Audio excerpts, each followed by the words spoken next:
Bonjour à tous et bienvenue dans ce nouvel épisode de 1001 vasectomies. On se retrouve comme tous les mardis avec le docteur Hupertan. Bonjour docteur. Bonjour. Vous êtes urologue, sexologue et spécialisé dans la contraception masculine, notamment la vasectomie sans scalpel. Vous êtes basé à Paris et vous gérez le site vasectomieparis.fr.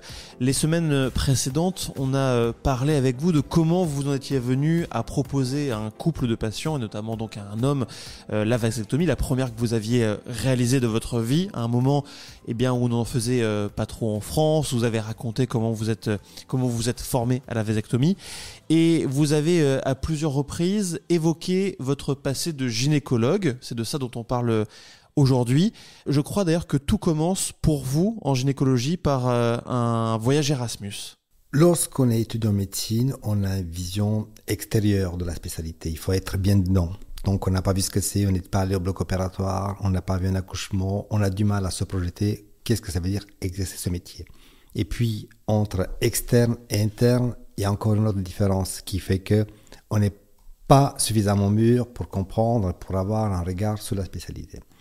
Or, c'était ce stage Erasmus, à l'époque ça s'appelait stage Tempus, qui m'a permis de plonger dans l'univers de l'obstétrique et de la gynécologie. Alors vous, à l'époque, vous êtes encore étudiant en médecine en Roumanie, donc vous avez la possibilité de faire un stage à Tours grâce à une bourse, et vous vous retrouvez avec un gynécologue de renom. C'était chez le professeur Jacques Lansac. C'est lui mon mentor, c'est lui qui m'a donné envie, car c'était quelqu'un, c'était une personnalité, il était imprégné, il était dévoué à ses spécialités. C'était quelque part un des maîtres de la gynécologie obstétrique de l'époque, et sans savoir, j'ai commencé dans son service. Et là, qu'est-ce que vous découvrez, qu'est-ce que vous trouvez en arrivant à Tours? Je découvre un monde différent, je découvre une gynécologie différente, une approche beaucoup plus humaine. J'ai découvert la prise en charge, j'ai découvert l'éducation, j'ai découvert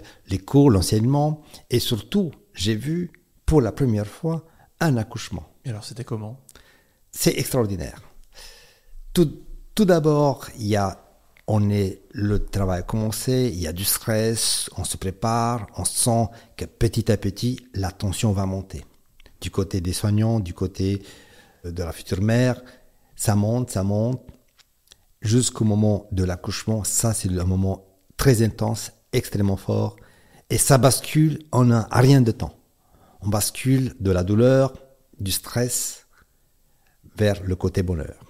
Il y a des larmes, le bébé qui crie, il y a le soulagement, l'équipe est soulagée, tout le monde est content. Donc c'est un moment qui est unique dans la vie.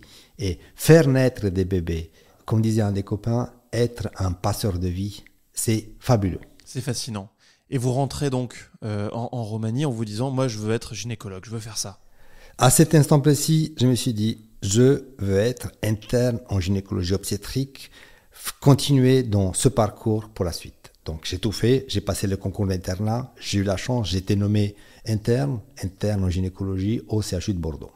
Et donc, vous arrivez à votre première garde. Est-ce qu'elle se passe bien, cette première garde?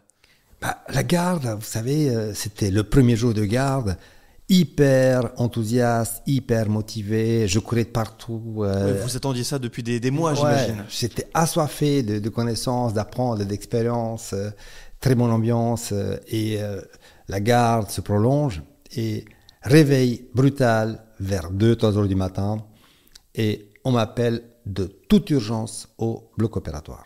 Qu'est-ce qu'il y a au bloc opératoire? Au bloc opératoire, il y avait une rupture utérine. Alors, est-ce qu'on peut peut-être dire, pour ceux qui ne savent pas ce que c'est, justement ce que c'est une rupture utérine? C'était une femme qui était déjà à une grossesse très avancée. C'était à la 7e grossesse, donc elle avait déjà 6 enfants, 7e mois de grossesse. Mais comme parmi les 6 grossesses précédentes, il y avait eu des césariennes, c'était un utérus fragilisé. Et lors des contractions utérines, l'utérus est rompu au niveau de la cicatrice. Donc, qu'est-ce qui se passe? Il y a l'anoxie, le bébé ne bouge plus, et il y a un risque à la fois pour la maman et également pour le bébé. Je crois que vous arrivez à sauver la maman. Oui, ça a été fait dans des conditions optimales entre l'arrivée au bloc des urgences et l'arrivée au bloc opératoire. C'était extrêmement rapide, tout a été fait Et on a effectivement réussi à sauver la maman. Mais pas le bébé. Non, pas le bébé, c'était une grande tristesse pour tout le monde parce qu'en fait, on pense que déjà, vu le temps qui s'est écoulé entre les premiers signes des contractions et l'arrivée au bloc opératoire, l'incident a pu avoir lieu bien avant l'arrivée à l'hôpital. Et ça, c'est évidemment un moment qui vous a marqué pour la vie en tant que médecin, j'imagine. Ben c'est pas facile, vous savez, on est des donneurs de vie, on est là pour la vie, on est là pour sauver. Et évidemment, c'est un échec, même si on n'a rien à nous reprocher. Le fait qu'il y avait eu ce drame, ça interpelle, on se pose des questions, pourquoi ? Après 6 grossesses, pourquoi il n'y a pas eu une contraception féminine ? Pourquoi il y a eu une ligature des trompes ? Parce qu'en plus, c'était des césariennes, on savait que l'utérus cicatriciel est extrêmement fragile. Tout de suite, on voit que la grossesse, la maternité, c'est fantastique, c'est super, mais c'est aussi quelque chose de très, très, très dangereux parfois. Beaucoup de questions à ce moment-là, peut-être aussi une remise en question, une remise en doute de tout ça. Et puis une deuxième expérience très marquante au cours d'une autre garde un peu plus tard. Oui, et c'est toujours lié à la même chose, c'était sur la contraception féminine. Il s'agit de Veronica, c'est une jeune femme d'origine italienne à qui, au tout début du stage, en consultation, j'ai renouvelé sa pilule. Elle m'a dit, docteur, juste renouveler, s'il vous plaît, juste renouveler.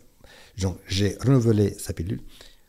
Lors de cette consultation, j'ai juste renouvelé sa pilule, c'est tout ce qu'il voulait.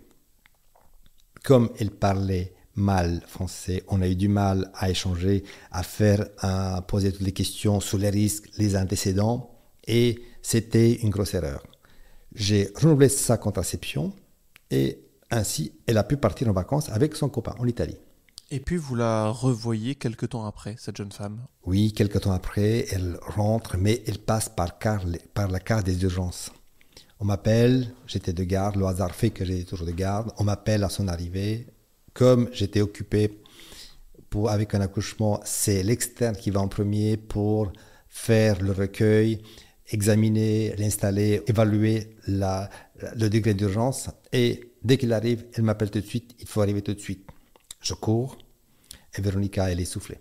Véronica, elle est allongée sur le brancard, elle a du mal à respirer, elle est aussi très, très anxieuse, elle avait très peur. Il y avait une tachycardie, le cœur battait un peu trop vite. Et mon réflexe de gynécologue pense à quoi ? Pense à une grossesse extra-utérine qui a pu se rompre. Alors, une grossesse extra-utérine, c'est quoi ? C'est quand l'œuf fécondé ne va pas dans l'utérus ? Tout à fait. Quand il reste sur le trajet de la trompe, il va se fixer. Comme la trompe n'est pas faite pour accepter, elle va se rompre. Ça va saigner avec un danger pour la maman. Donc vous vous dites que c'est ça, et en fait, qu'est-ce que c'est ? C'est pas ça, finalement. Non, c'est pas ça. Et grâce à l'externe, c'est elle qui a fait la diagnostic, qui a compris et qui m'a suggéré la solution. Et c'est grâce à elle que le traitement a été rapidement mis en place. Parce que cette externe venait d'étudier en cours, je crois, tout ce qui est système respiratoire, etc. Et elle se rend compte qu'en fait, c'est une embolie pulmonaire. Oui, en fait, en l'examinant, elle a observé la chose suivante, qu'il y avait le mollet droit qui était tuméfié, qui était douloureux. Elle a observé que ce n'était pas une douleur abdominale, mais c'était une douleur thoracique, qu'elle avait du mal à respirer, que le cœur battait vite. Donc, on avait ici tous les éléments cliniques pour penser que c'est une thrombophlébite compliquée par une embolie pulmonaire. Et ça, c'est grave ou pas ? Ben oui, parce que déjà la thrombophlébite, c'est un caillot qui va boucher la veine. Le plus souvent, c'est au niveau de la cuisse, au niveau du mollet. Mais le danger, c'est pas autant au niveau du mollet, du membre inférieur. C'est que lorsque le caillot va migrer, va partir dans la circulation et ça va bloquer une artère, le plus souvent une grosse artère pulmonaire avec le risque d'insuffisance respiratoire aiguë, donc un danger vital. Comment ça s'est passé pour Véronica ensuite ? Étant donné que c'est une jeune femme qui était sportive, elle a récupéré rapidement, donc elle est passée malgré tout par la case de la réanimation, mais assez rapidement elle a récupéré et une semaine après, je crois qu'elle a pu regagner son domicile. Bon, ça c'est l'excellente nouvelle. Là, on parle de problèmes pulmonaires, respiratoires. Je vois pas bien le rapport, docteur, avec la gynécologie. Le rapport, aujourd'hui, les gynécologues, nous sommes tous avertis du fait que la contraception hormonale, les hormones, sont un facteur de risque indépendant pour les complications cardiovasculaires et notamment pour l'embolie pulmonaire et voire pour un accident vasculaire cérébral. On sait que les hormones, notamment la pilule estroprogestative, est un risque. D'ailleurs, il y a eu des modifications, il y a eu des progrès, mais le risque zéro n'existe pas. Sans oublier que chez une jeune femme qui fume, le risque est multiplié.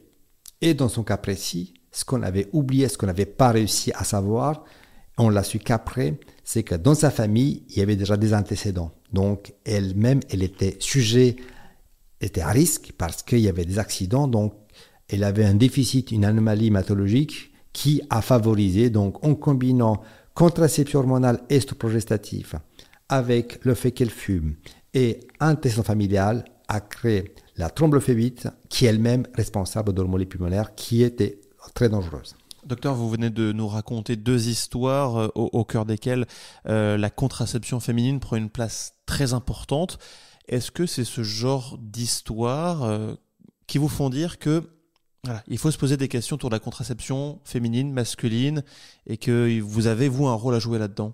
Il faut se poser la question centrale, c'est l'égalité femmes-hommes.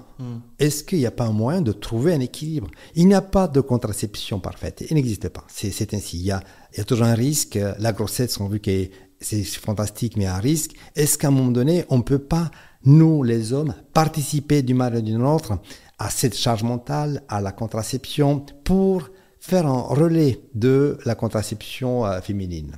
Qu'est-ce que vous avez retenu comme leçon de cette période de votre vie où vous étiez gynécologue? Que, les hommes ont un rôle à jouer. Que très souvent, dans les salles d'attente, chez le gynécologue, il n'y a jamais des hommes. C'est que des femmes qui sont seules. Et que peut-être, cette notion d'égalité, on parle tellement dans la société, mais il est quand même grand temps que cette égalité arrive dans l'intimité du foyer, au l'intérieur du couple. Il n'y a pas de raison que les consultations annuelles, que l'homme ne trouve pas de temps en temps, ne trouve pas le temps nécessaire pour aller accompagner, pour un stérilet, pour un suivi. Et je crois que ça ferait beaucoup de bien pour le lien dans le couple.